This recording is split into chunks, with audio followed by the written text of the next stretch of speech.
네, 2번 아름다운 여인 리브가와 충성된 아브라함의 종에 대해서 1번부터 5번까지 보겠습니다. 먼저 1번, 하나님이 예비하신 신부 리브가는 어떤 여인입니까? 15절 16절에서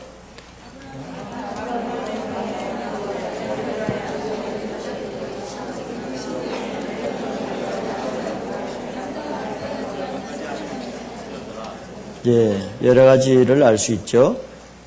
저는 한 4가지를 찾아봤습니다. 첫째는 가족적으로는 아브라함의 동생 나홀의 아들 부두엘의 딸이라고 말했죠. 그러니까 정확하게 그 아브라함의 종이 물을 떠서 마시고 이렇게는 했지만 그래도 만약에 그 딸이 아브라함의 그런 친척이 아니면 또 안 되지 않습니까? 내 친족에 가서 하라 그러니까. 근데 정확하게 그 여자가 바로 아브라함의 친족이었습니다. 아브라함의 동생 나홀의 아들 부두엘의 딸이었다. 정확하게 하나님이 인도하신 거죠.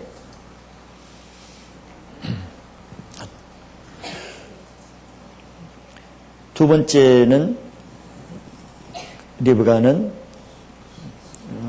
16절에 보니까 그 소녀는 보기에 심히 아름답고 그랬습니다.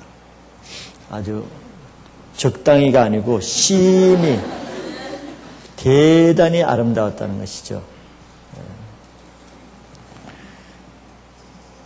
나중에 한번 보겠지만 성경에서는 사람에 대해서 특별히 하나님의 사람에 대해서는 표현을 할 때 성경이 아름답다, 용모가 빼어나다, 아담하다, 준수하다 이런 표현을 많이 씁니다. 그것은 실제적으로 물론 그런 것을 표시하기도 하고 또 그 사람의 영적인 상태를 또 같이 말하는 것이 될 수도 있습니다. 대부분 우리의 나타나는 외모는 안에 있는 그 인격의 표시입니다. 에브라함 링컨이 40세에 자기 얼굴을 책임져라는 말도 있고 공자가 한 말도 있지만 그와 같이 실제로 외모의 표현은 그 사람의 생김새 자체라기보다 그 내면의 인격의 표시입니다. 실제로 여러분들이 볼 때도 그렇지 않습니까? 객관적으로 생김새가 정말 준수하고 아주 이목구비가 잘생긴 사람도 그 내면의 인격이 좀 교만하다든가 어둡다든가 이러면은 얼굴이 아름답지 않습니다. 그죠? 보기가 부담스럽고 그 아름답다고 말할 수 없습니다. 그러나 외모가 그렇지 않더라도 그 사람의 인격이 정말 사랑이 많고 온유하고 아름다운 인격이면은 외모와 관계없이 굉장히 아름답게 보이죠. 굉장히 아름답게 보이고 멋있게 보이고 그렇게 보이는 것입니다. 그래서 아름다운 것도 영적인 것이 하나의 표현이기 때문에 악한 영이 잡고 있으면은 실제로 외모가 참 아름다운 얼굴인데도 불구하고 굉장히 모습이 흉하게 보일 수 있습니다. 가까이 하고 싶지 않는 부담스러운 얼굴로 보이게 됩니다. 그러나 외모가 그렇지 않더라도 영적으로 은혜가 있고 충만하고 그러면 그 사람이 그렇게 아름답게 보이고 가까이 하고 싶고 굉장히 멋있게 보이는 것이죠. 성령이 다스리는 그런 마음, 하나님이 다스리는 그런 마음은 다 성경에서 하나님의 사랑하는 사람들을 표현할 때는 다 그 외모가 아름다웠다라고 이렇게 표현을 합니다. 나중에 이제 보겠지만 요셉이라든가 모세라든가 다윗이라든가 라헬이라든가 성경에 이런 사람들이 다 똑같은 표현을 합니다. 똑같은 표현을 이렇게. 그래서 여러분들도 아름다운 얼굴을 가지시기 바라요. 우리 교회가 기쁨의 교회라는 이런 이름을 주신 분이 성령께서 주셨는데 그것도 다 의미가 있어요. 그 우연히 그런 것 같지만 기쁨이 쏟아지는 기쁨의 교회니까 실제로 이 교회 잘 영적인 흐름에 따라오는 사람에게는 얼굴에 기쁨이 있어요. 그 우연이 아닌 것입니다. 그래서 10주년을 맞이해서 교회 이름을 좀 바꿀까. 이제는 기쁨은 있는데 믿음이 쏟아지는 교회를 만들까. 그럼 또 막 믿음이 강한 얼굴로 더 바뀌게 되거든요.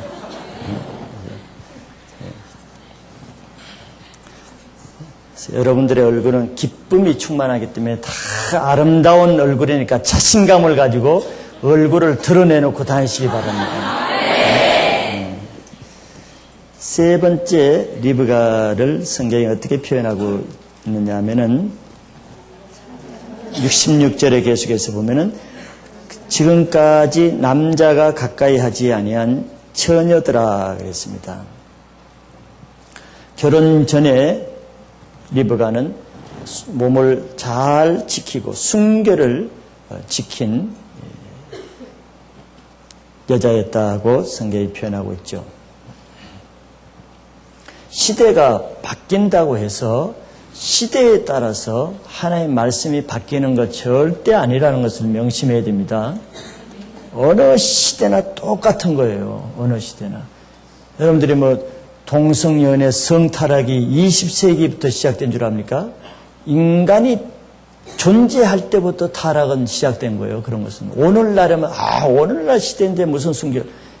오늘날 시대뿐만 아니라 라멕 시대부터 소돔 고모라 시대는 더했습니다. 동성연애와 어느 시대나 똑같아요. 그런 시대에도 항상 하나님의 말씀의 잣대는 상황이나 시대에 따라 잣대가 바뀌는 것이 아니고 항상 똑같은 잣대로 하나님은 기준을 삼고 심판을 하든지 상을 주든지 하는 것입니다. 이 시대의 유행은 하나님이 만드는 게 아니에요. 사단이 하는 것입니다. 이 시대의 유행이라는 것은. 시대의 죄악은 다 사단이 잡는 거지 하나님이 하는 게 아니에요. 우리는 딴 교인이 저렇게 하는 것, 딴 교회 다니는 사람도 이렇게 죄를 짓는데 그처럼 어리석은 것이 없습니다. 하나님의 말씀은 변개치 않는 거예요. 다른 교회, 다른 사람, 다른 식구, 다른 교회를 비교해서 신앙하지 마세요. 그는 마치 다른 교회가 지옥 가면 우리도 지옥 가려는 그거는 근거가 아닌 것입니다. 하나님의 말씀은 항상 변개치 않는 것이에요. 그래서 하나님은 우리에게 우리 몸을 하나님의 형상대로 만들어서 몸을 주실 때는 하나님이 우리 몸을 하나님의 뜻대로 잘 보존하기를 원하시고 그 책임을 또 주시는 것입니다. 십계명에도 그러고 우리 하나님의 성전된 우리 몸은 하나님의 전으로 거룩하게 보존하고 지켜야 될 책임이 있다는 것을 아셔야 되는 것입니다. 순결을 더럽히는 것은 하나님이 주신 거룩한 성전을 사단 마귀에게 훼손시켜서 더럽힘 당하게 하는 것입니다. 성경에서 다른 모든 죄는 몸 밖에서 짓는 죄입니다. 물론 다른 모든 죄가 약하다고 죄의 질이 약하다는 말이 아닌 것이에요. 죄의 성격을 말하는 것입니다. 영적으로. 다른 모든 아무리 악한 살인죄, 강도죄, 절도죄 이런 죄를 그는 몸 밖에서 짓는 죄인 것입니다. 우리 몸이라는 것은 하나님의 성전이에요. 예수 그리스도를 믿는 사람은 특별히 하나님의 성전입니다. 그런데 모든 죄 중에서 유일하게 다른 특성을 가진 죄는 이런 음란의 죄, 성적인 죄인 것입니다. 그러면 성적인 죄는 다른 죄와 죄질이 틀리고 하나님 앞에서 죄의 성격이 틀리는 것입니다. 왜냐하면 모든 죄는 몸 밖에서 짓는 죄지만 음란의 죄를 짓는 것은 몸 안에 짓는 죄예요. 유일하게. 그렇기 때문에 내 성전, 하나님의 성전을 더럽히는 죄입니다. 하나님의 성결을 더럽히는 죄예요. 그러니까 다른 죄보다 영적으로 굉장히 음란의 죄는 영적인 타격이 굉장히 심합니다. 그만큼 내 몸 안에 들어오는 죄입니다. 여러분들 음란의 죄는 음란의 영을 끌어들이는 것이에요. 음란의 죄가 하나의 행위로만 끝난다면 별로 문제가 안 되는 것입니다. 음란의 죄를 지을 수도 있고 이렇게 생각할 수도 있죠. 그런데 행위로 끝나는 것이 아니에요. 음란의 죄는 음란의 영을 불러들이는 것이기 때문에 영적으로 치명타를 맞는 것입니다. 제가 많은 사람들을 젊은이 나이 든 사람 이거는 별로 상관이 없는 것 같습니다. 뭐 조금은 상관이 있죠. 젊은 층에서도 기도를 해보면은 영들 중에 음란의 영이 안 나오는 사람을 내가 아주 별로 못 봤습니다. 처음에는 내가 굉장히 충격이었어요. 그러나 그것을 알고 나서는 이만큼 음란의 죄는 몸 안에 짓는다는 것을 내가 성경 말씀을 확인시키는 그런 것을 내가 경험적으로 알게 된 것입니다. 음란의 죄가 없는 사람이 아주 드물 정도인 것입니다. 나름대로는 깨끗하다 하지만 왜냐하면 몸으로 짓는 죄뿐만 아니라 생각으로, 마음으로, 상상으로 여러 가지로 음란의 죄는 우리 몸에 들어와서 안 나가는 것입니다. 그것은 우리의 영을 항상 방해하기 때문에 음란의 죄는 우리 안에서 음란한 세력만 하는 것이 아니고 그 세력이 다른 여러 가지 악한 활동을 많이 하는 것입니다. 고린도전서 6장 19절 20절에 보면은 너희 몸은 너희가 하나님께로부터 받은 바 너희 가운데 계신 성령의 전인 줄을 알지 못하느냐. 너희는 너희의 것이 아니리라. 분명히 우리 몸은 우리가 하나님으로부터 받은 성령의 전이라 그랬어요. 그리고 너희는 너희 것이 아니라 그랬어요. 우리 것이 아닙니다. 이건 우리 몸이 아니에요. 핏값으로 하나님이 사신 것이에요. 20절에 보면은 값으로 산 것이 되었으니 그런즉 너희 몸으로 하나님께 영광 돌리라. 우리의 몸은 악한 정욕의 도구로 쓰라고 준 것이 아니고 이 몸을 통해서 산 제물로 하나님께 영광 돌리기 위해서 준 것이에요. 과거에는 여러분들이 알지 못해서 또 주님을 알지 못해서 또 연약해서 서로 그런 죄를 지었다 할지라도 그런 모든 죄를 그대로 넘어가서는 안 되는 것입니다. 몸만의 그 세력이 있기 때문에 그 죄에 대해서는 철저히 회개하고 통회하면은 하나님이 그 죄도 다 씻어주십니다. 그러나 그런 과정 없이는 여러분들 평생 그 음란의 영이 여러분들을 괴롭힐 것입니다. 그것도 항상 생각으로 내 생각과 정욕의 욕정과 이것이 내가 안 하고 싶다고 되는 것이 아니에요. 왜? 음란의 영이 나가지 않는 이상은 그 끊어지지 않습니다. 그래서 이거는 회개로 인해서 주님의 죄사함을 받음으로만 그 세력을 끊을 수가 있어요. 꼭 여러분들이 그 문제에 걸린 사람이 있으면은 정말 금식을 하든 작정 기도를 하든 이런 죄는 반드시 회개하고 죄사함을 받으시길 바랍니다. 그리고 요즘 젊은이들은 결혼하기 전에 이런 성적인 기준이 많이 타락되어 있습니다. 여러분들이 아셔야 될 것은 시대의 상황이 다 남들이 그렇다 할지라도 하나님은 다 남들이 다 그러면은 그래서 골라서 처벌하는 것이 아니고 남들이 다 그러면 몽땅 다 그 심판을 한다는 것을 분명히 명심하세요. 남들이 다 하든 안 하든 죄는 죄이기 때문에 하나님 앞에 심판은 피할 수가 없는 것입니다. 결혼을 한 사람도 물론이지만 결혼하지 않는 우리 미혼 청년들은 제가 결혼 세미나에도 얼마나 강조하는지 몰라요. 여러분들 결혼 전에 잠시고 몇 개월, 몇 년 그 순결을 유지하지 못해서 평생에 하나님 앞에 빚진 자로 양심의 가책을 받으며 사단의 고소를 받으며 그 수십 배의 고통을 당하는 것을 저는 다 알고 목도하고 있는 것이에요. 왜 그런 어리석은 짓을 하겠습니까? 마귀가 그렇게 부추기기 때문이죠. 그러나 결혼하기 전에 잠시 그 사람을 내가 정결하게 순결을 지키고 하나님 앞에 기쁘게 바르게 정결한 몸을 가지면 하나님의 그 인생을 40년 50년 그 결혼 생활을 축복을 주시는 것입니다. 육신의 정욕을 이기지 못하는 사람은 마귀의 공격을 이길 수가 없는 것입니다. 마귀는 우리 몸을 타고 역사하기 때문에. 한 가지 알아야 될 것은 여러분들의 육신의 정욕이 있는 이상은 반드시 그 사람은 육신의 정욕적인 이성을 매력적으로 본다는 걸 꼭 명심하세요. 그렇게 얘기해줘도 그걸 못 버려요. 내가 음란의 영이 있으면 반드시 음란의 영이 있는 사람이 최고 아름답고 매력적이게 보이는 것입니다. 그게 사단이 속이는 죄예요. 그래도 그걸 끊으라도 못 끊는 거예요. 이 음란의 세력이 있는 사람은 못 끊는 것입니다. 그러나 여러분들이 정말 그 죄가 철저히 회개해야 되면은 예전에 내가 좋아했던 형제나 그 자매가 구역질 나게 보이는 것입니다. 정말 아주 뱀처럼 아주 혐오스럽게 보이는 거예요. 알아요? 그런 체험을 해야 그 사람은 결혼을 똑바로 할 수 있어요. 그 과정 없이는 그 사람은 반드시 그런 여자나 그런 남자를 만나서 평생 유기욕이 됩니다. 결혼해서 육이 되어버려요. 육이 되면 창세기 6장에서 하나님의 신이 함께하지 않습니다. 육신이 됩니다. 그게 얼마나 엄청난 저주를 가져오는데 한순간에 불장난이라고 한순간에 그 정욕에 눈이 어두워가지고 그 하나님의 건심하게 하는 그런 결혼을 해서 뭐 하겠습니까? 차라리 결혼 안 하는 것이 하나님 앞에 범죄하지 않는 것이에요.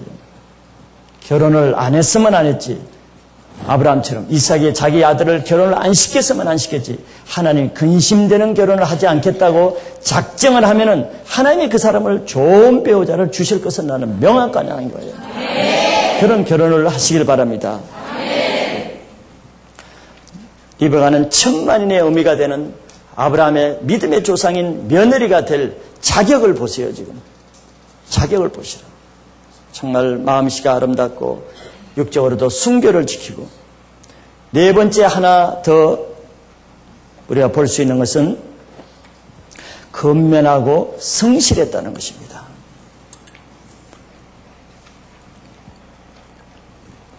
지난주에 우리가 봤죠. 그 힘든 물을 깃는 낙타 열필에게 물을 깃고, 그 쉬운 일이 아닌 것입니다. 남자들도 게으른 남자들은 그 하기가 어려운 것입니다. 그리고 리브가는 부지런히 자기 집에 일을 하죠. 그날도 물을 길러오는 것은 집안일을 열심히 하는 그런 딸이었습니다. 성경에서 나오는 하나님을 섬기고 하나님이 사용하시는 그런 사람들에게 공통적인 것은 첫째는 순종이요, 둘째는 성실한 것입니다. 아브라함에게 볼 수도 있는 것이죠. 아브라함은 이에 즉시 순종하는 것인데, 이에 즉시 순종을 어떻게 합니까? 성실해야 되는 거예요. 부지런해야 됩니다. 내 집안 식구들에게 네가 할례를 행하라. 300몇 명에게 할례를 하는 것은 엄청난 일인 것입니다. 게으른 사람, 일 싫어하는 사람은 한 6개월에 걸쳐서 할 거예요. 하루 한 명씩. 그렇게 하는 사람. 그러나 그 엄두도 안 나는 것을 성실하고 부지런하기 때문에 그걸 하루에 다 하는 것입니다. 순종과 성실은 항상 같이 가는 거예요. 왜 순종을 못합니까? 게으르기 때문에 순종을 못하는 거예요. 하기 싫으니까. 근면하지 못하니까. 게으른 사람은 하나님의 영이 그 사람을 지배하는 것입니다. 여러분들 영적으로 시험이 들거나 영적으로 악한 영이 들면 현상이 뭡니까? 여러분들 주위에 있는 사람 본 적이 있어요? 우선 밥을 안 먹습니다. 그리고 아무것도 활동하기 싫어해요. 방 안에만 있습니다. 정신과 의사가 얘기하면 정신적으로 하지만 나는 영적으로 알기 때문에 그 왜 그런 걸 알죠. 영적인 현상이라는 것입니다. 영적으로 게으른 것은, 특별히 하나님의 일에 인색하고 게으른 것은요, 그건 100% 영적인 현상인 것입니다. 그 사람이 몸이 약하거나 시간이 없고 바쁘거나 이런 것이 할 수 있는 능력이 없거나 그런 것이 아닌 것입니다. 게으른 것에는 그 게으른 영이 있습니다. 그런 사람은 하나님의 일을 할 수가 없는 것이에요. 그런데 리브가는 아주 부지런한 여자죠. 성경에서 현숙한 여자는 게으르지 않고 부지런히 집안일을 보살핀다고 말하고 있죠. 잠언서 31장이 아주 현숙한 여인에 대해서 아주 모델을 제시하는 그런 장이라고 할 수 있습니다. 그 중에서 제가 두 절만 읽어보면은 잠언서 31장 15절에 현숙한 여인은 밤이 새기 전에 일어나서 그 집 사람에게 식물을 나누어주며 여종에게 일을 정하여 맡기며 27절 그 집안일을 보살피고 게을리 얻은 양식을 먹지 아니하느니 부지런하고 게으르지 않다는 것입니다. 이게 하나님이 정한 기준이라 그러면 하나님은 부지런한 사람을 사용하시고 원하신다는 것이죠. 그러므로 배우자를 택하려면 부지런한 배우자를 택하십시오. 그래야 하나님이 사용할 수 있습니다. 직장 하나 제 시간에 출근 못하고 맨날 지각하고 맡겨진 일 하나도 제대로 처리 못하고 맨날 딜레이하고 남에게 맡기고 지지부진하고 능력이 없는 것이 아닙니다. 여러분들 변화된 사람을 보세요. 처음에 정말 이 무엇 하나 똑바로 하는 것이 없고 무기력한 사람도 은혜를 받으니까 그 사람이 완전히 달라지잖아요. 은혜 받으면 얼마나 부지런해지고 새벽잠을 이기지 못하는 사람이 새벽에 오고 새벽 기도를 못하는 것이 그 사람이 무슨 집이 멀고 잠이 많아서 그런 것 같아요. 영적인 문제인 것입니다. 잠 적은 사람 여기 어디 있어요? 한 80대는 사람 빼고 잠 적어가지고 새벽 기도 나온 사람 손 들어봐요. 잠이 적은 사람이 어디 있냐고. 또 아침에는 잠이 하나가 아주 괴롭다. 손 들어봐. 몇 명이나 되는가. 모든 사람은 똑같은 조건입니다. 인간이기 때문에. 영적인 상태에 따라서 차이가 나는 것이에요. 영적인 상태에 따라서. 우리는 자기 맡은 일에 성실한가, 얼마나 하나님 맡은 일에 순종을 잘하는가, 그것이 어떻게 보면 결혼 조건의 중요한 조건이 되는 것입니다. 리브가는 정말 아브라함 믿음의 조상 아브라함의 며느리가 될 만한 이런 여러 가지가 있겠지만 성경이 나타내고 있는 데는 의미가 있는 것입니다.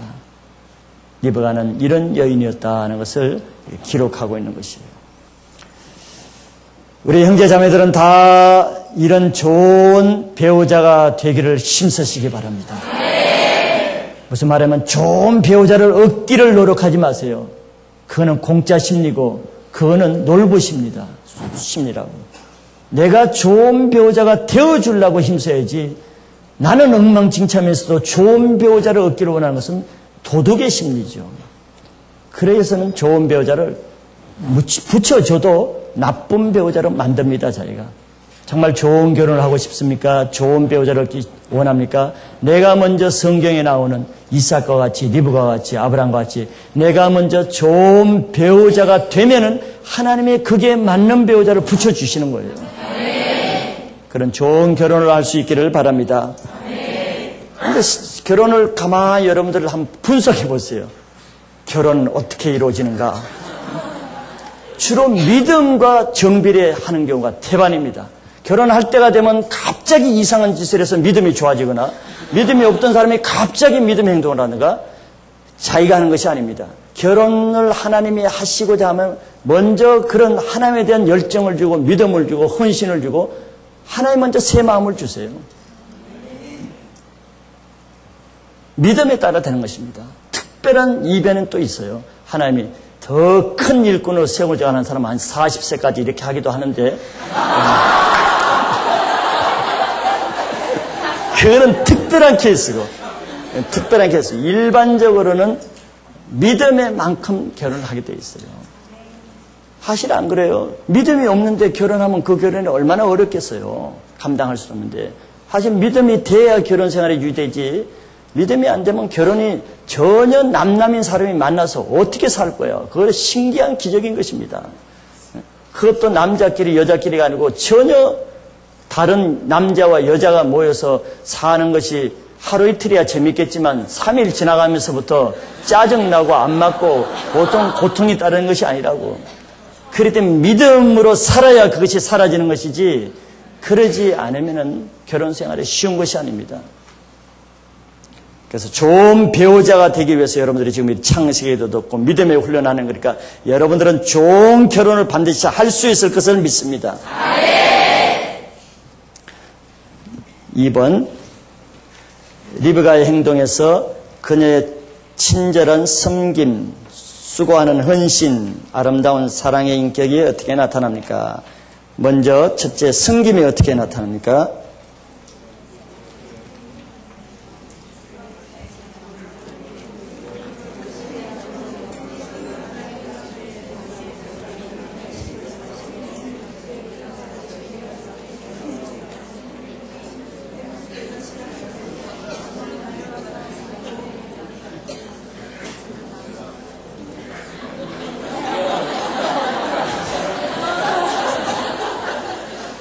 잘했습니다. 뭐 했는지 몰라도 하여튼 잘했어요. 예, 먼저 섬김. 지난주에 본 것입니다. 아브라함의 종이 물을 좀 달라고 청할 때 지금 리브가는 물을 다 떠서 집으로 돌아가는 길이었음에도 불구하고 그 돌아가는 길을 멈추고 아무 딴 변명하지 않고 그 자리에서 내려서 물동이를 내려서 마셨죠. 이거는 섬기는 마음이 없으면 이게 쉽지 않습니다. 남을 돕고 배려하고 친절을 베푸는 마음이 섬기는 마음의 기초죠. 이런 마음을 하나님이 쓰시는 것입니다. 섬김 받는 사람은 하나님이 섬기는 인격이 될 때까지는 쓸 수가 없습니다. 섬김 받기를 좋아하지 마세요. 받는 것을 좋아하는 사람은 여러분들이 복이 없습니다. 왜냐하면 주는 자가 받는 자보다 복이 있다는 것이 주 예수의 말씀인 것입니다. 섬김 받는 거 좋아하지 마세요. 꼭 자기 이익 챙기려는 사람은 섬길 수 없습니다. 섬기려 그러면 항상 내가 손해보지, 저 사람을 위해서 내가 좀 손해 좀 보지, 이런 자세를 가진 사람만이 섬길 수가 있어요. 실제로 그렇죠. 내가 손해보기 싫으니까 섬기는 것을 포기하게 되는 것입니다. 여러분, 내 인격이 나를 위해서보다 남을 위해서 살아야지 하는 넓은 마음이 있을 때 그때부터 이제 섬김이 시작되는 거예요.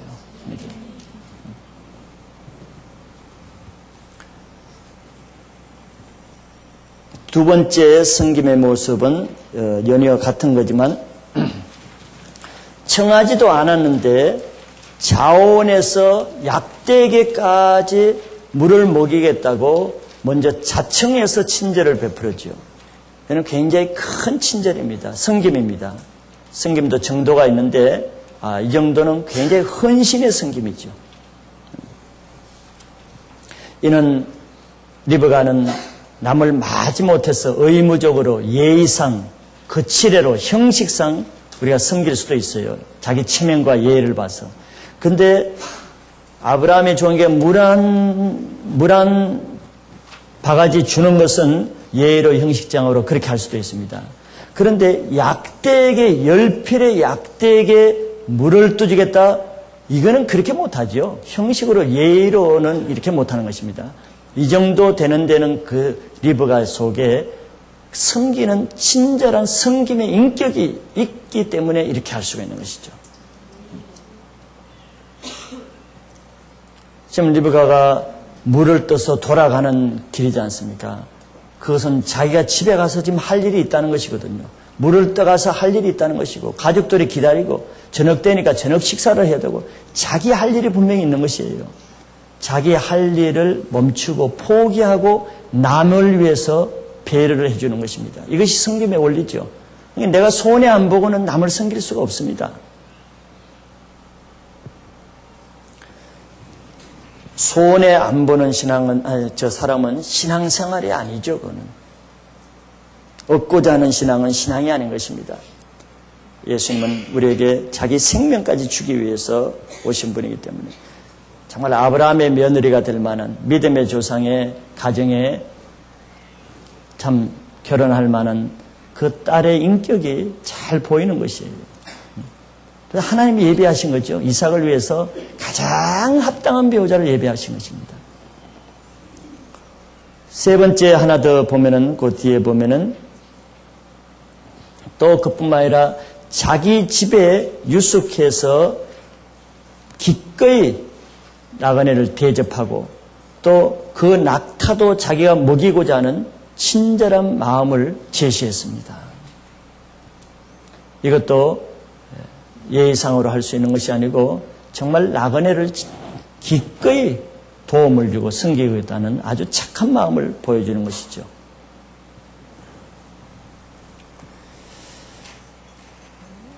우리 교회는 제가 강조하는 것이 성령이 역사하는 교회지만서도 여러분들 성령이 역사한다고 해서 또 잘못 오해하면 안 되는 것입니다.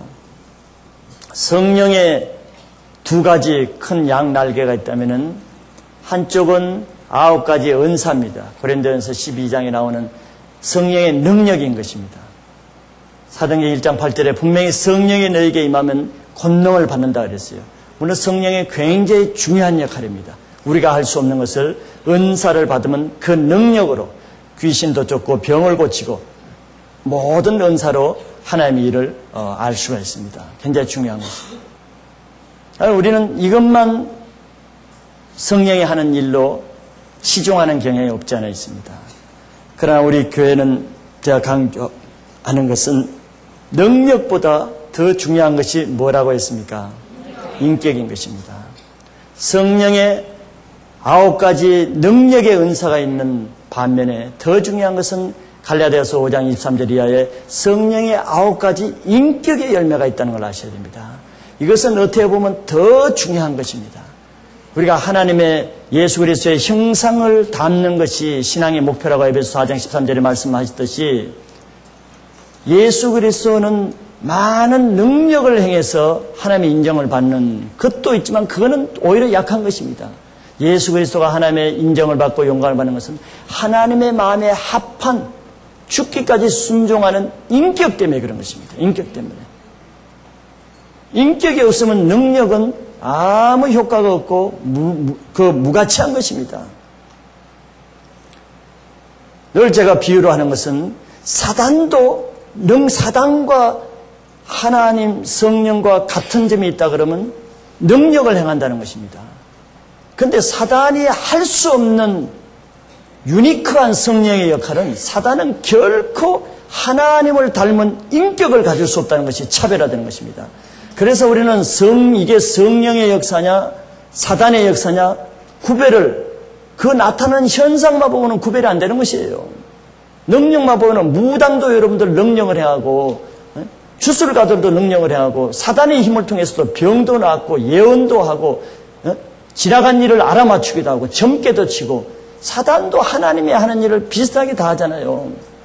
모세가 지팡이를 가지고 던졌더니 뱀이 되니까 이 놀라운 기적 아닙니까? 하나님이 하시는 거죠. 그러니까 애굽의 술사들도 똑같이 지팡이를 써서 뱀을 되게 하는 거야. 물론 차이는 모세의 뱀이 그 다른 뱀을 잡아먹으면 더 능력이 강하다는 것인데 능력이 나타나는 면에서는 똑같이 사단도 하는 것입니다. 지금 제가 인격을 강조하기 위해서 이런 예를 하는 것입니다. 리브가 인격을 강조하기 위해서. 정말 그 사람이 하나님에게 합당한 사람이 아니냐는 능력을 행하는 것은 알 수가 없어요. 왜? 능력은 마귀도 행하기 때문에. 그러나 그 열매 중에 표절할 수 없는, 속일 수 없는 것은 인격의 열매인 것입니다. 인격의 열매. 교만한 인격을 가진 사람이 한동안은 교만을 감출 수 있지만 감추인 것이 반드시 드러나게 됩니다.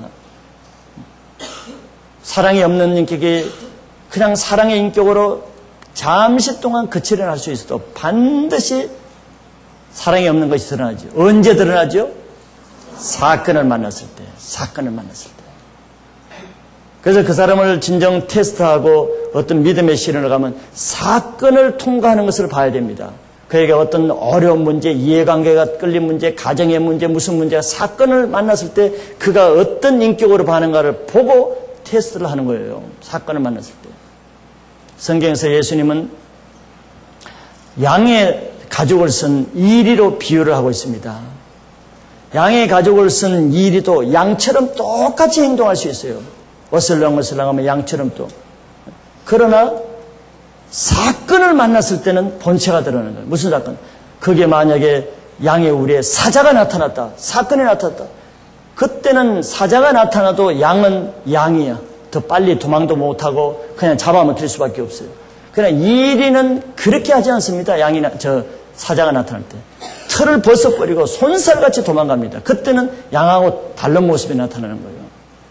종교인들은 사건을 만나면 그 본색이 드러나는 것입니다. 믿음이 잘못된 자, 좀 이단에 빠진 이런 사람들 보세요. 보통 때는 얼마나 스마일로 아주 인격이 온유한 것처럼 보이는지 모릅니다. 그러나 어떤 사건을 만나거나 그 자기들만의 그 높은 시크릿한 비밀스러운 그런 데 가면 아주 교만하고 사납고 무정하고 무서운 잔인한 모습을 드러낸다는 걸 여러분들 아세요? 대중 앞에 나타나서는 굉장히 온유하고 아주 인격적인 그런 지도자 모습으로 목회자 모습으로 나다가도 뒤에 사적인 이해관계에 맺기나 어떤 공적인 아닌 데 가서는 아주 사납고 마귀적인 근성을 드러내는 거예요. 그 인격에서 드러나는 것이란 말이죠.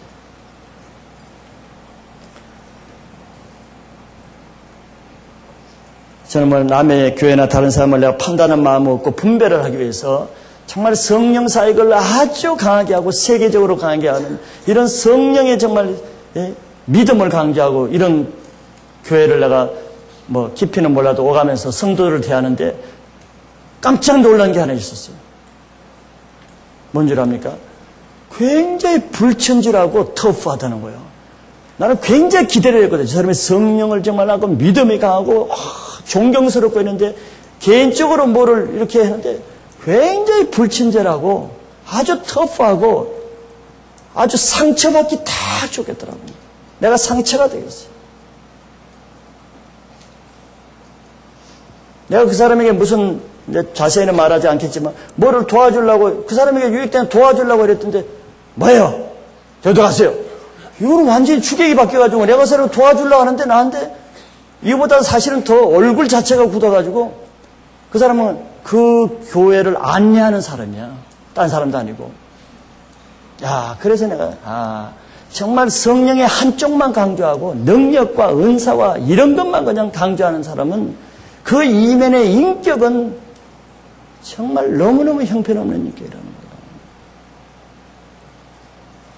여호수아에게 하나님은 너는 좌로나 우로나 치우치지 말라. 취하로 모세가 너에게 준 말씀을 지켜 행하라 그랬거든요.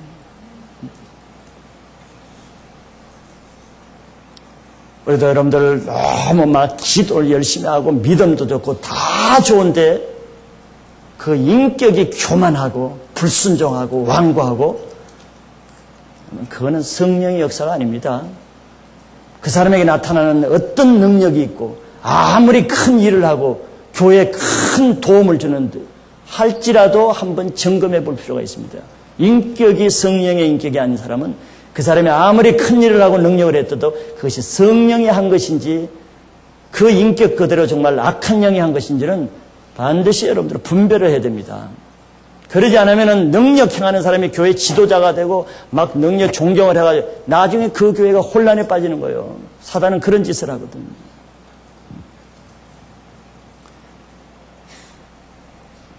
리브가의 성경을 올 때 우리는 다 인격을 보고 있는 것이죠.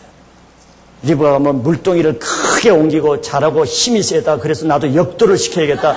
지금 이런 걸 보는 게 아니에요. 자매님들 역도할 필요 없습니다.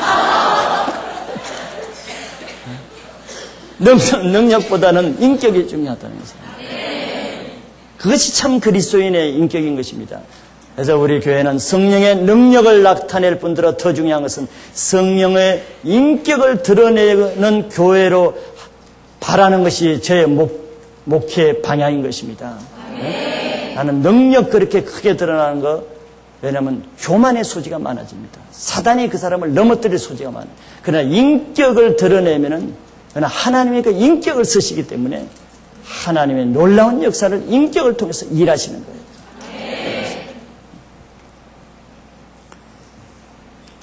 그래서 여러분들이 남을 섬기고 베풀고 주고 남을 친절하게 대하는 이런 인격의 소유자가 되시면요 하나님이 가장 존귀한 자로 여러분들을 하나님이 그렇게 높여 쓰실 것입니다.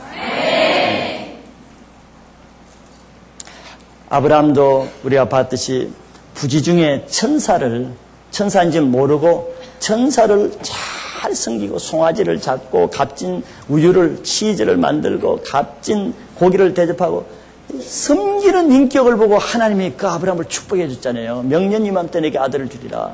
소돔고모라면 왜 섬기는 그 인격을 봤거든. 아브라함이 뭐 송아지 잡아먹었다고 가인이 송아지 잡아줬으면 그렇게 하겠어요? 인격을 보는 것입니다. 인격을.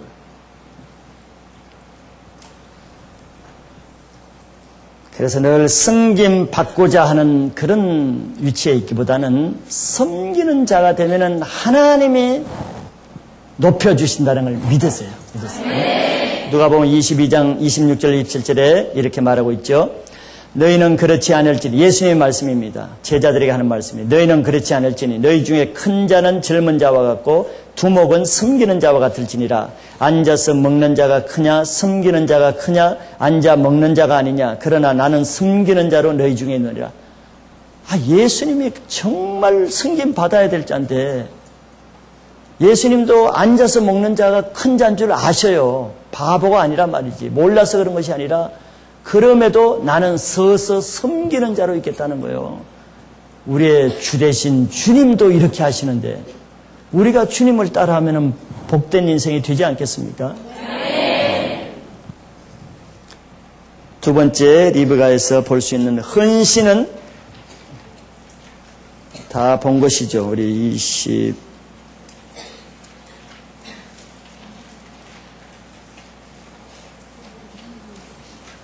헌신은 어떻게 나오고 있습니까?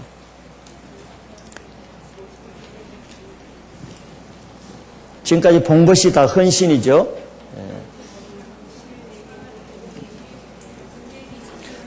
아브라함의 종에게 물을 준 것도 헌신이지만 정말 약대 10마리, 아브라함의 종이 요청하지도 않았는데 스스로 자원해서 헌신을 했고, 또 자기 집에 유숙할 곳을, 우리 집에 약대를 먹일 집도 많다는 것은 자기가 약대 다 먹여주겠다는 거죠. 그 일을 자기가 하겠다는 것입니다. 자원해서.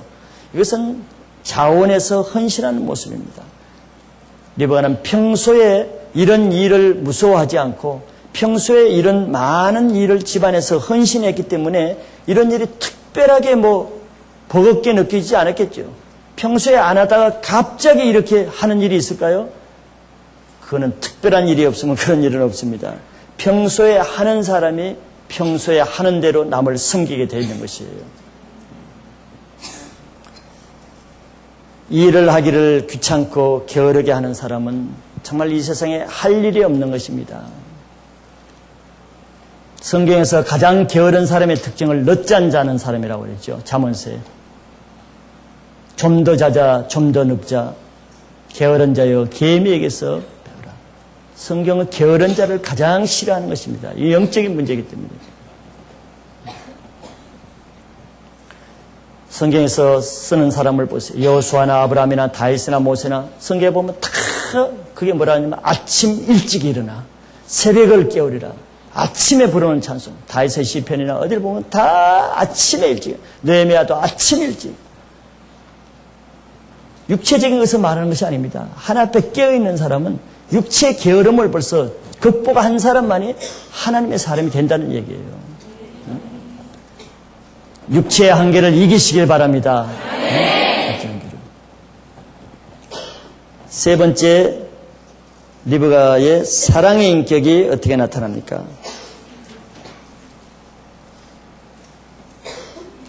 다 같은 것이죠. 나그네를 사랑하는 착한 마음이 나타나지 않습니까?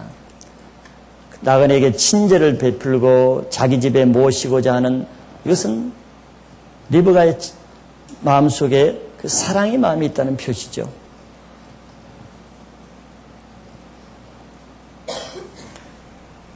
성경은 하나님을 사랑하는 자가 하나님의 사랑을 받게 됩니다.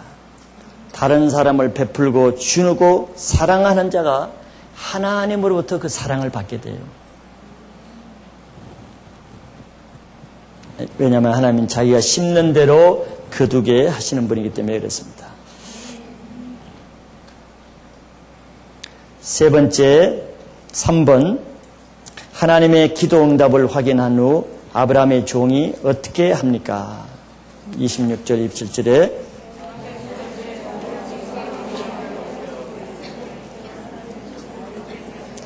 예, 먼저 26절에 보니까 머리를 숙여 여호와께 경배했다 그랬습니다. 그냥 뭐 일이 되면은 좋아서 날뛰고 이제 가서 한 뭐 먹고 자기 즐기고 이런 태도가 아니죠. 사실 이거 얼마나 기뻤겠습니까? 이거 정말 될지 안 될지 또 그 사람을 정확히 만날지 안 만날지 몇 달을 걸쳐서 왔는데 얼마나 중요한 일을 해결했을 때 인간적으로 얼마나 기쁘겠어요. 얼마나 기쁘. 근데 그 기쁨의 표현을 제일 첫 번째로 하는 모습이 하나님께 머리 숙여 경배하는 모습. 경배하는 모습. 아브라함의 종에 훈련되고 다듬어진 신앙 인격을 나타내는 것입니다.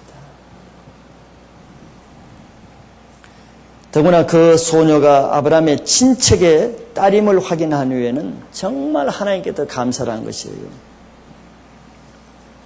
두 번째는 아브라함의 종은 그러고 나서 아브라함의 하나님을 찬송했죠. 27절에 보니까 누구의 하나님? 아브라함의 하나님. 자기 하나님이 아니에요. 이는 종의 겸손한 또 인격을 나타냅니다. 얼마나 겸손합니까? 자기를 지금까지 이렇게 순적하게 인도해 온 것이 자기가 잘해서가 아니라는 거예요. 또 자기가 기도해서 됐지만 자기가 기도하고 자기 신앙 때문에 그런 것이 아니라 자기 주인 아브라함 때문에 하나님이 나에게 이런 은혜를 베풀었다고 생각하기 때문에 아브라함이 하나님께 찬송했어. 나의 하나님께 찬송한 것이 아니에요. 이게 종의 자세인 것입니다. 자기 때문에, 자기 열심 때문에 하나님이 이런 은혜를 베푼 것이 아니고 자기 주인의 그 훌륭한 믿음과 사랑하는 자기 종 아브라함 때문에 하나님이 나를 이렇게 인도했다. 이렇게 받아들이는 자세인 것입니다. 이런 인격을 가졌기 때문에 아브라함이 나이가 많음에도 불구하고 이 종을 보냈겠죠. 네 번째, 라반이 아브라함의 종을 어떻게 영접합니까?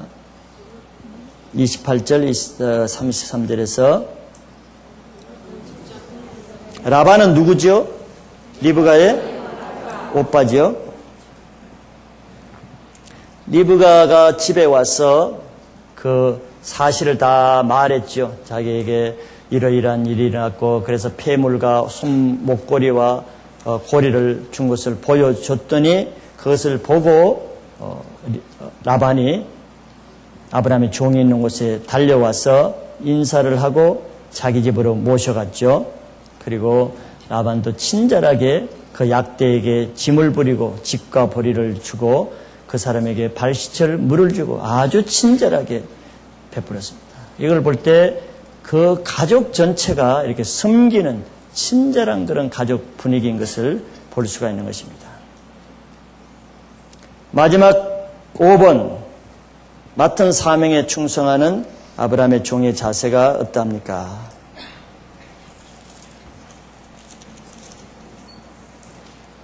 33절에 보니까 종의 인격이 어떻게 나타나죠?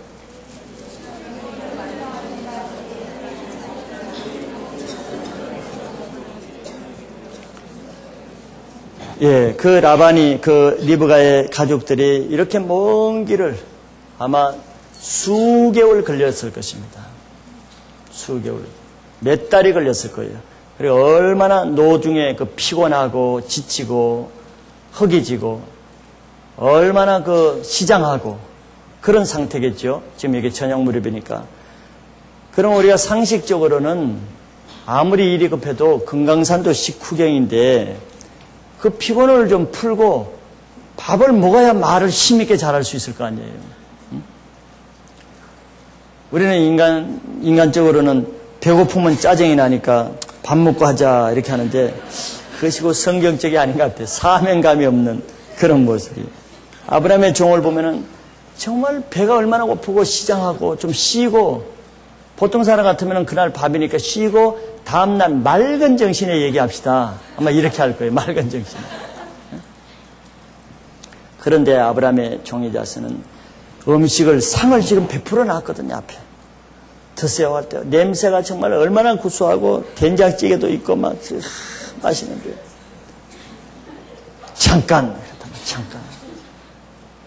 내가 온 것은 이 말은 내가 온 것은 이 밥 먹는 것이 중요한 것이 아닙니다.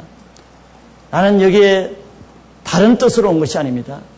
내가 여기 온 내 일의 목적을 말하기 전에는 저는 이 식사를 할 수가 없습니다. 이렇게 아주 정중하게 진지한 엄숙하게 말하는 것입니다.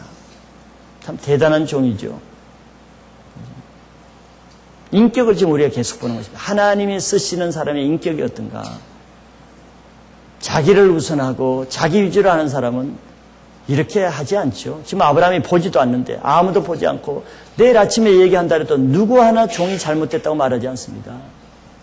종은 하나님 앞에 자기 주인 아브라함에게 충성하기 위해서 나는 아브라함의 일을 하기 위한 종이지 내가 나를 쉬고 잘 먹고 쉬기 위한 것이 나의 일이 아니란 말이죠. 그렇게 시장하고 피곤했음에도 불구하고 자기는 자기 사명을 먼저 하겠다는 것입니다. 참.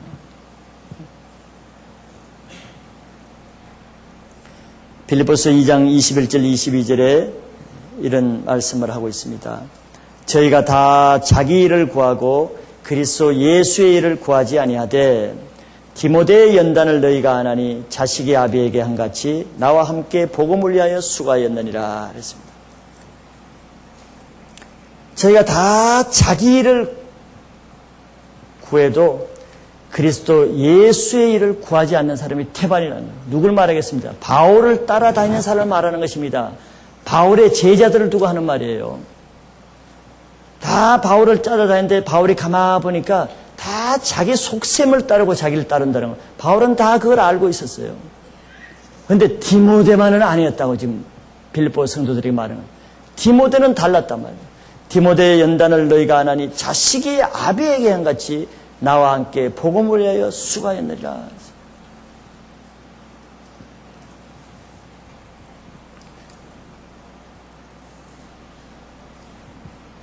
조영기 목사님이 한 번은 설교 중에 이런 말씀을 한 번 했어요. 내가 정확한 그것을 노트에 적어놨는데 노트를 안 가져왔네. 내 가방 한번 가져왔어요.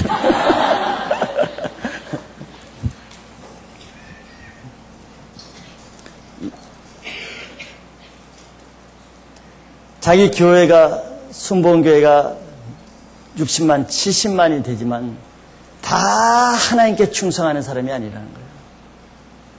자기 교회 구역장, 지역장이 몇 수천 명 되지만 다 충성하는 사람이 아니라는 거예요. 여의도 순복음교회 교역자가 600명이 되지만 충성하는 교회는 얼마 안 된다는 거예요. 내가 그래서 정확하게 알려주기 위해서 데이터를 내가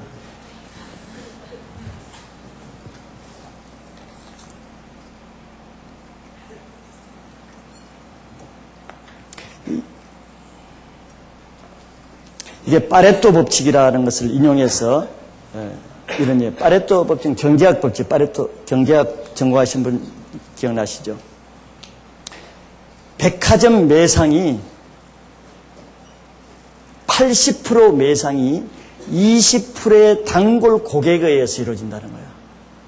나머지 80% 고객들은 그냥 아이쇼핑 왔다 갔다 들리려 하면서 왔다 갔다 하는 것이라는 그런 사람들은 백화점 유지에 아무 도움이 안 되고 20%만이 백화점을 유지하는 데 도움을 준다는 거예요. 이 파레토의 법칙에 의해서도 교회를 종목사님이 얘기를 했습니다. 여러분들 성경에서는 개미가 부지런한 동물로 말하고 있죠. 개미 보다가 쉬고 늦장 부리고 꿰부리는 개미 봤어요? 나는 개미를 자세히 보면 가만히 있는 개미 못 봤습니다. 뭔가를 열심히 파파파파파파 이렇게 달려. 참 부지런해.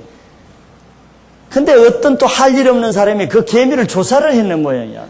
그냥 부지런하면 부지런한 줄 알지. 또 그 조사를 했는데 그 일개미들이 열심히 일하는데 이런 통계를 발표했습니다.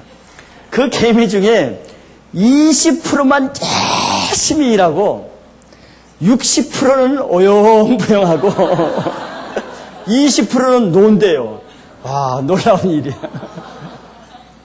그거 다 열심히 하는 줄 알았더니 그중에 20%만 열심히 한다는 것은 그 20% 개미가 다 먹여 살리는 거야. 개미굴에.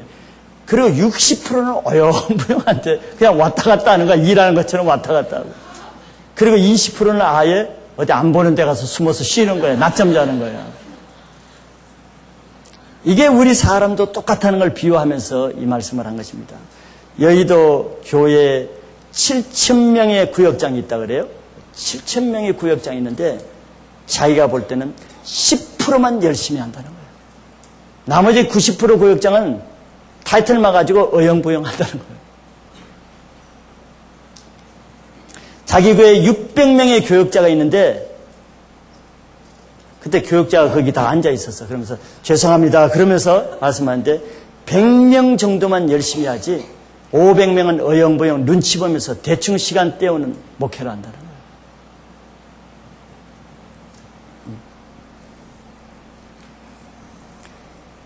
사도 바울이 자기를 따르는 많은 제자가 있지만 그렇게 충성스럽게 따르는 것 같아도 바울은 그것을 다 벌써 보고 있는 것입니다. 그래서 디모데후서 4장에 보세요. 결국은 자기 주위에 누가 하고 디모데밖에 안 남는 거예요. 대만한 세상을 사랑하다 결국 어영부영하다 유익이 끝나니까 다 바울을 배반하고 세상을 사랑해 다 떠나가는 거예요. 사건을 만날 때. 오늘날도 마찬가지입니다. 우리 교회 가면 몇백 명 되면 몇백 명이 다 열심히 하지는 않습니다. 정말 여기에 통계도를 하면은 정말 10% 정도만 헌신적으로 하고 나머지는 받기 위해서 슬렁슬렁. 그래서 청함을 받은 자는 많으나 택함 받은 자는 적은 것입니다. 좁은 길로 가는 자는 항상 적다 그랬어요. 분명히. 좁은 길에만 구원이 있다고 성경은 말하고 있는 것입니다. 많은 셀장이 있어도 다 정말 헌신적으로 주님을 위해서 헌신하지 않습니다. 명맥 유지하기 위해서 셀장 안 시켜주면 상처받을까 봐 그냥 시켜주기는 하지만 어영부영하는 선장이 여기는 10%라고 그랬어요. 7,000명의 구역자 중에 10% 같은 700명만 헌신적으로 열심히 하고 나머지 6,300명은 대충 한다는 거예요. 명목 유지하기 위해서 한다는 거예요.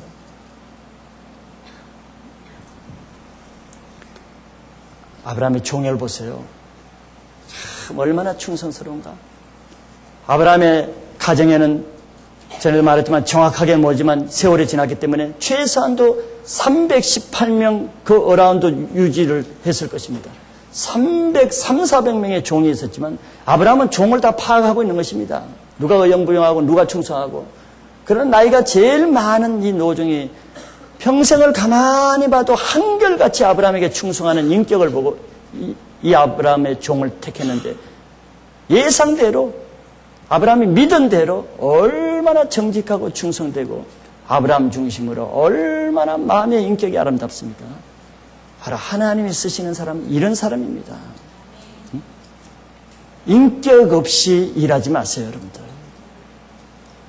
정직하지 않는 사람은 하나님 쓸 수가 없는 것입니다. 인격으로 일한다는 것은 있는 모습 그대로 정직한 것입니다. 하나님 앞에. 내가 충성 안 하면서 충성된 것처럼 보이려고 하는 것이 얼마나 부정직해요.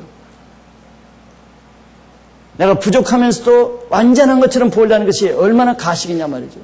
정직해야 하나님 우리와 함께 하시는 것입니다. 하나님의 일을 할 때는 여러분들 직장에서도 그러면 안 되지만 특별히 교회에서 하나님의 일을 할 때 눈가림으로 하지 마세요. 사람에게 보이게 하지 마세요. 사람은 외모를 보지만 하나님은 중심을 보기 때문에 남이 아무도 안 보는 데서 하는 것을 하나님이 보신다 그랬습니다. 그러죠? 기도할 때 골방에서 하는 기도를 하나님이 보신다는 말이 그 말이거든요. 근데 우리는 아무도 안 보는 데서는 아무렇게나 해버리거든. 사람 보는 데서는 그냥 눈치 봐서만. 여러분들 그거 하나님 앞에 얼마나 구역질 나는 모습인 줄 압니까? 진실되어야 되는 것입니다. 저도 많이 부족하지만 제 목회가 갈라디아서 1장 10절 바울이 한 말 그걸 나는 깊이 받았어요. 네가 사람을 기쁘게 하랴 하나님을 기쁘게 하랴. 네가 사람에게 좋게 하냐 하나님이 좋게 하냐. 내가 사람에게 좋게 하면 내가 하나님이 중요하니까. 그렇다면 때로 내가 오해를 많이 받아요. 사람을 의식하지 않기 때문에. 나는 하나님이 하라면 사람이 그 부담을 갖든 상처를 받든 싫어하든 좋든 조금은 개의하지만 많이 개의치 않습니다. 사람이 나를 욕하고 나쁘고 그거 별로예요. 그러나 하나님이 나를 양심적으로 어떻게 볼까? 그거는 참 괴로운 일이에요. 사람이 나를 뭐라 안 그래도 하나님이 나를 어떻게 볼까는 참 괴롭습니다. 떳떳하지 못하고 하나님 앞에 그럴 때는. 차라리 여러분들 사람에게 욕을 먹을지언정 하나님 앞에 양심이 부끄러움이 없는 그런 삶을 살아야 되는 거예요. 아브라함의 종은 아브라함이 전혀 보지도 않고 알지도 못하는 가운데 있지만 얼마나 아브라함에 대한 충성심이 분명합니까? 자기를 위해 살지 않고. 우리가 하나님에 대한 자세가 이래야 되는 거예요. 하나님이 보든 안 보든 시키든 안 하든 그러라 하든 안 하든 내 편에서 양심껏 충성심을 발휘할 때 하나님이 그거 외면하시겠어요? 그거 다 보고 기록하고 하나님이 더 잘 그것을 기억하고 계시는 것입니다. 하나님께 인정받는 하나님의 종이 되는 그런 좋은 인격을 가지시기를 부탁드리겠습니다.